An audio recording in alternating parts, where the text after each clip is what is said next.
بسم الله الرحمن الرحیم. من انشالله تا قبل از عید برای بچهای پویش و بچهای یاری و بچهای ستاد 88 پیام خواهم فرستاد، یعنی تبریک عید خواهم گفت و واقعا خواهم گفت دستتون در نکنه، شما بزرگید.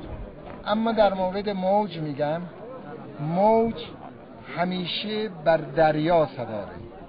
من پشت این موج دریای دل طوفانی نسل فرهیخته جوان و متعهد جوان و سر پرشور جوان رو میبینم که این بزرگترین سرمایه برای تحرک اجتماعی است.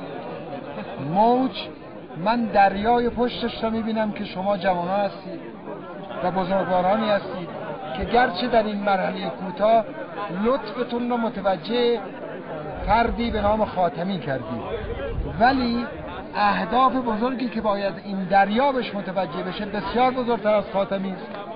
ایران سرفراز، استقرار جامعه مدنی، پیشرفت همه جانبه، عدالت توأم با معیارهای اصلی دینی و اخلاقی. و من این دریا رو میبینم که میتواند امواج خیلی بزرگتری هم ایجاد بکنه و بتواند انشالله به اون اهدافش برسه. شما موج میبینید و من در پس این موج دریای بزرگی از جوانان پرشور توانایی که سرمایه‌های این کشور هست. انشالله براتون یه توصیه عملی حالا الان توصیه عملی به نظرم نمیاد.